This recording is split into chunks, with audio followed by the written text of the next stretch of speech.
You're listening to Surely a Mystery, straight from Long Beach Island, New Jersey. We're here to share with you all the spooky, scary, and mind-bending enigmas that make up the Jersey Shore. I'm your living host, Anna, here with some mystery, history, and a few tips to proper ghost hunting. So why don't we get started? In the history of Europe, witchcraft, trials, and tales of witches in general have been around in literature like Shakespeare, arts, and politics. In the United States, remember, we're not even 250 years old. We've had some tragic tales of the Salem witch trials in Massachusetts. They might have been actually caused by a jealous rage, ergot poisoning, just female hate, or whatever fits the time period or particular person in the trial, on trial, that we're talking about. However, witches in various forms are part of history for all immigrants of the United States. The problem is that people perceive them differently. They might be considered sinners or saints. They might be malevolent or benevolent. Depends on what beliefs were etched into you when you were a child, or on your village's take on the subject. I used to hate all the anti-witch movies that made them green and wart-faced and ugly, or overly beautiful and they eat children and despise all men. I don't think witches are always one way or another, just like not every Christian acts like a Christian should. Not every priest is true to their vows. I'm a druid, and I'm often mistaken for a witch because of my beliefs about nature and a universal force that is not gender specific. I am sorry, I don't see God as a white-robed old man with a beard. The Bible actually, if correctly translated, has words that reference God as both being gender neutral, but also can be translated either into a male or a female. So why not an all-powerful life force that quantum physics has proven is the possibility, like a thinking energy directing the growth of all things in the universe? Believe it or not, witches come in all types and sizes, even in all of the 50 states. There are ones that are considered Christian witches, too. But let's focus on what if you were a witch in 1668 in East Jersey? You would be subject to death. It was a law. No matter what gender you were. Oh, and men weren't and shouldn't be called warlocks. In Gaelic, it means oath breaker and is often considered an insult. In New Jersey, men were called wizards. But, of course, a woman would never be called a wizard. Remembering that New Jersey was once two separate areas until 1703, West Jersey never mentioned witches in all of their laws of the time. It was either not believed in or they just ignored it. After the combining of the two areas, the witchcraft law was now statewide. However, flashing forward, modern laws make no mention of, no direct mention of witchcraft. Most religions are protected by the First Amendment, even the belief in religious freedom that you can be a witch or call yourself one. However, you cannot commit fraudulent practices. So, for example, don't make a love potion and tell people that it works to make people fall under your spell. Don't make herbal remedies that you say will most certainly cure cancer and then sell them. Those things are breaking the law because it's considered fraud. And you can read tarot cards just as long as you don't say that it is the truth. In the past, witches in New Jersey tended to be described as elderly women who were often widowed or unmarried. Now it's either by choice or because they might have been a lesbian. They often lived outside of a major town, usually in a cabin in the woods, or kept to themselves. In the old records, it actually never talks about whether or not these women or men attended church or had been part of the community. In fact, many did have jobs and served a purpose in the town. They weren't spoken of as really ugly or wart-faced. Sometimes these witches, they spoke to themselves. But today, how many people look like they're talking into the air because of the unseen earbuds? How many times do you look at a person and ask, "Were you talking to me?" Then feel stupid when they point to their ear?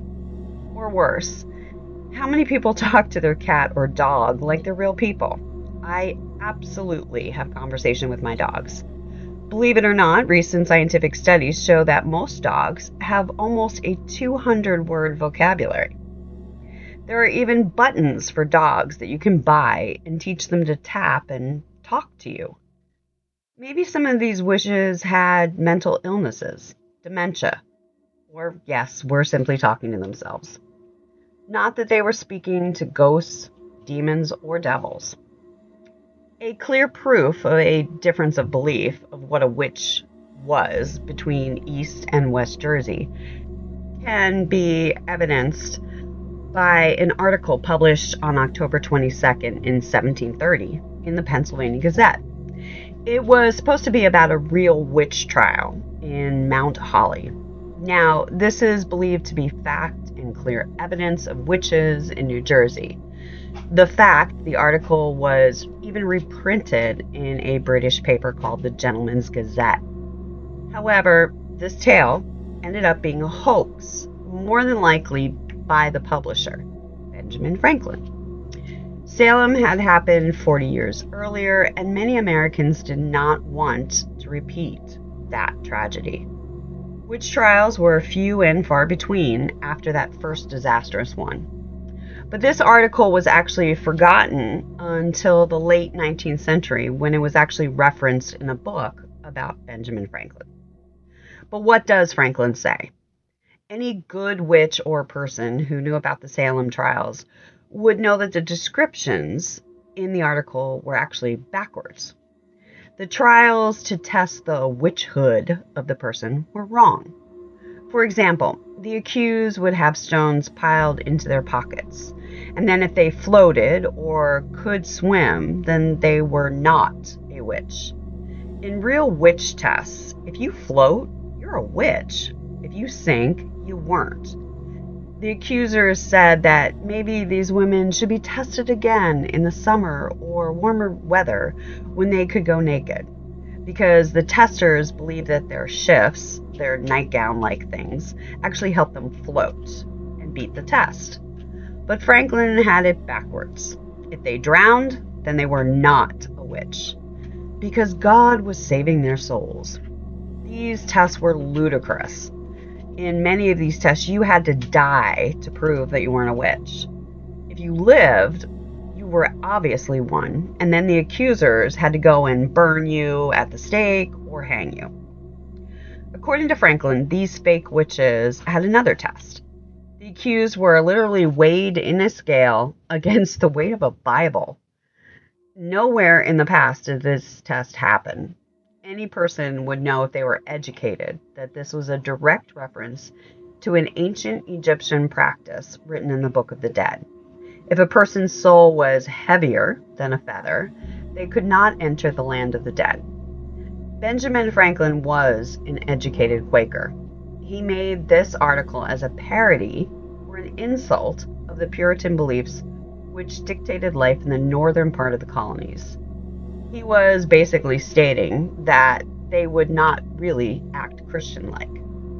He was being critical of others who were being too strict to adherence to rules, codes, or laws, and those laws seemed to make no sense. For our next witch example, Mary Moore. I did lots of research on her. What was interesting is that people believe she might actually be the inspiration for the legend of Bloody Mary. It was in episodes of TVs like Supernatural and made into movies. You know, the game where you dare a friend, especially a female friend, at a sleepover to stand in front of a mirror at midnight with only a candle or in complete darkness and say Bloody Mary 3 times while looking directly into the mirror. Others say that it could have been inspired by Queen Mary I. There is also a tale of a beautiful young girl named Mary Worth who had an accident that literally tore her beautiful face to shreds. Now she seeks revenge on anyone who looks in the mirror. You can pick your favorite. However, if you're from New Jersey, you're going to say it's based on Mary Moore. In a burial ground in Piscataway Town, Mary Moore is said to be buried and still haunts the graveyard. They say if you walk around her grave 3 times and then spit on it, she will appear. I, frankly, would appear if you spit on my grave. I also think that that's where the movie franchise, I Spit on Your Grave, comes from. Legends even say as evidence that 2 boys decided to challenge her spirit by stealing her gravestone. Some say this happened in the 1950s or the 1980s. One of these boys tried then to cross Route 1 in Edison after stealing the headstone and promptly got run over and killed. Another version says that he was hit by a car and then thrown into the nearby sewer, left to die. So again, pick your version. But Mary, there is little proof of her existence in 1731. Some records and tales say she was either burned at the stake in Edison, hung by a posse, or committed suicide because she had murdered her husband. Many say that Mary is a witch because she grew strange herbs and plants in her garden, besides those regular staples for cooking. When she encountered animals, they often reacted in a strange way. Lastly, of course, they say she dressed like a witch. Many who have seen Wicked would be like, what is a witch dress like? Pink, green, dark purple, practical, all in black? Not really sure what that means, but in the context of the time period, she would have not dressed like a normal God-fearing woman of her village. Whatever happened to her, she is buried in Old St. James Episcopal Church on Route 514 in Edison. So a woman named Mary Moore did exist. One of the best known and somewhat preserved witch cases happened on May 13th, 1727 in Woodbridge, New Jersey. The sucky thing is that the outcome isn't known. Only part of the handwritten transcript is in the New Jersey State Library. But here's what we know for certain. A woman named Abigail Sharp, who was around 50, she was either unmarried or widowed, sued a man named Abraham Shotwell for trespass and the amount of 500 pounds. She stated that he came onto her land and then made up these tales which damaged her business, reputation, social life, and even opened her up to the threat of prosecution because the man publicly accused her of witchcraft. He claimed that he went onto her property and witnessed Abigail turning into a cat and then bewitching his horse, who later died. Of course, he pled not guilty.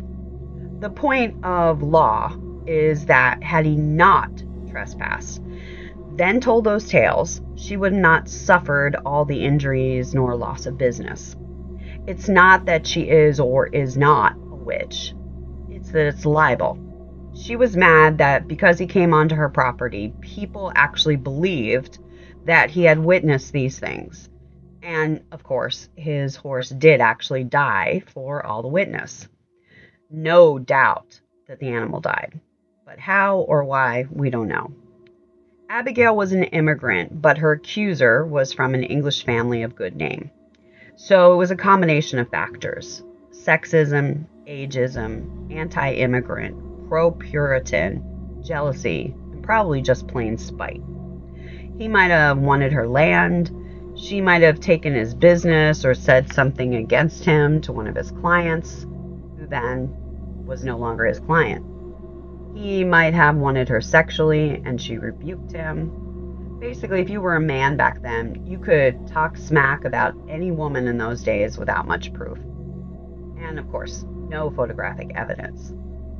Women were supposed to be reserved and quiet, not talk ill in public, especially about those men they weren't related to. But Abigail had other thoughts. She wasn't going to get charged with witchcraft and potentially be burned at the stake. So she sued. She obviously was a woman of means because Abigail hired an attorney who then argued the case for her. However, like I said, we have no idea what happened in the end. But what's more important to her is that she sued. Again, I think that it's interesting that she doesn't deny or make any statements that she's not a witch. He should have never been on her land and then made such comments. So, was she a witch? The next case is interesting too, because the supposed witch's descendants have spoken online about her. She was probably an herbalist whom others had said could turn into a rabbit at will. I'm not sure that I would pick a rabbit. I would love to be a fly or a bird so that I could listen to conversations, but maybe I'd choose a dragonfly, because then people wouldn't really want to kill me. Well, Margaret Peggy Clevenger was born around 1786 to Thomas and Sarah Blake. She eventually married William Darty Clevenger and had a mess of kids. According to her descendants, her family ran a stagecoach stop and made herbal potions that were passed down for generations. Tea-berry tea or other roots found in the woods. Nothing witchy per se. I mean, marshmallow root tea can help your stomach ache, and we still sell it today. These were herbal remedies that anyone could pick up from personal trial and error or a local doctor. So nothing really strange or weird. When her husband died, Peggy continued to live in her home and alone. Where else was she going to go if all of her kids were married and moved out of town? She had a family and loved her husband, but she probably drank and maybe even used opioids to numb her sadness, loneliness, or maybe just old age. She seemed disheveled and not really to the norm. Now, there is some argument about how she actually died. Her descendant states that one of the options is supposedly that Bill Mullen killed her, because later he admits on his deathbed that he did, because he was looking for money or just for spite, because he wanted her land or fortune. Many tales said that she died in a frequent fire that overtook the Pinelands and then overtook her house. Some say that her fireplace chimney wasn't cleaned out and caught fire and then burned her house down. There was an article in the New Jersey Mirror in 1857 that confirms that she died a fiery death in a house on Old Shore Road. So she did die in flames, and we know witches and fires don't mix. Tales abound that she could turn into a rabbit at will, or even a green lizard to prevent people from hopping her fence to come to see her. As the tale goes, a neighbor lady kept trying to hop her fence, and this ugly green lizard would prevent her. Finally, this lady decided to throw a rock at the lizard and hit it in its head. And the next day, wouldn't you know, Peggy had a black eye. People then assumed that she was the lizard and the rock had hit her in the eye. They would see the rabbit and then turn around and see her where the rabbit had been. I'm going to say that there are creatures in Native American traditions that can shapeshift, but it is often very painful and then followed by them eating their whole family or other people. And they don't look like rabbits. She probably suffered from dementia, since she was in her 60s or 70s at the time. People, remember, didn't understand that old age had diseases, mental diseases. Many times people would simply kill them or lock them up in an insane asylum or in the attic of their house. What a better thing to say is that she shape-shifted into a rabbit or a lizard. They were benign creatures and not really going to harm anyone. So she didn't change into like a wolf or a big black dog. So they were making her a nice witch. I'm not sure about La Terre de Jerry. It's a witch exhibit in the Jersey Heritage Museum. They cover from Adam and the Serpent to all possible witches. Parts of the exhibit are making a little bit of a judgment about the people. Some mysterious remedies worked, so it wasn't witchcraft. It was an understanding of how herbs worked when mixing and then giving them to treat certain maladies. Some of the tales of witchcraft in the exhibit are more than likely just tales, but they do reflect on the superstitions of the area. For example, if you put a hot horseshoe into your churn, it'll take away the witch's curse. I look at it as you're sterilizing it and getting rid of any bacteria in your butter. It's just like all those Orthodox food traditions in Judaism. They came from where they lived, in the desert, and they also wanted to stay alive. It was a way to make their food survivable. It might not be useful completely today, but it still maintains good health. Food wasn't the only way to deal with witches. Neither was fire. In Mount Holly, in a place called the Mount, there was or is an altar-looking place that they say commemorates where they hung witches and practiced witchcraft. Two sides of the same coin. I'm thinking that it was more likely the start of a grave or graveyard, since there is a graveyard down the street. Some say that a woman was thrown down a well nearby, which is now locked in a pump house with 19th century brick and an iron gate, and of course, graffiti on it. She didn't die instantly, of course. She started crying for help, and you could hear her trying to get out. The villagers didn't take it as a sign that she might not have been evil and let her basically starve to death or die of an infection or, depending on the time of year, hypothermia. The poor woman.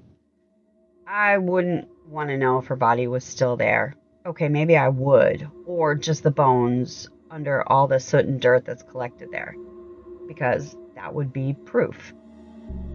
You could take a ladder down and investigate. Some have, but officially there's been no dig.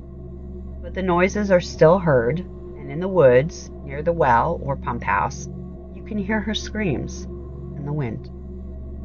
Now, another place that definitely needs to be dug up and search for bodies is a mountain road that runs from Watchung to Scotch Plains near the deserted village called Feltville, which was abandoned around 1850. Local legend says that this road has 13 bumps, where the 13 witches that were killed and buried underneath it. Actually, they were 13 sisters. Kind of sounds like a New Jersey devil-like story. These witches went to the next village over and supposedly kidnapped and then killed the children. So they were hung and placed under Johnston Drive because, well, you couldn't bury them in a churchyard. No matter how many times the road is either paved or repaved, the bumps seem to reappear. Now, the last few mayors have said that since it used to be a schoolhouse at the top of the hill, the bumps were created by horse and buggy heading up and down the hill, and the soil was packed into a pattern which has stayed that way for centuries. The pavement sags because the compacted soil just sinks every time you tear up the old pavement. But if you try to see the sisters, or at least one of them, they say, count every hump that you go over, turn around and look in the mirror, and you can see them. Some people have seen them, but only really felt the bumps. I am sure that somewhere there would be evidence of children being taken and killed. Some paper would have picked up that tragic story. Some evidence of the whole thing would be present. I mean, when it comes to the mass killing of children. I could see one or two going missing, and maybe people thought that they got lost in the woods. But really, I have to say that this is not one I would stake my claim in. Again, people try to make up stories when there is something weird, like off Somerville Mountain. There was an eccentric black woman who lived there. And yes, of course, people believed she was a witch. They said that she would curse you if you did not agree to give her any of her requests. Then, when you finally did what she wanted, Your crops would suddenly grow, your horses would feel better, and your butter didn't go bad. Another covetous witch lived in Mendenham. You refused her something, she would make it sick. So, like, she wanted this pig from a local farmer.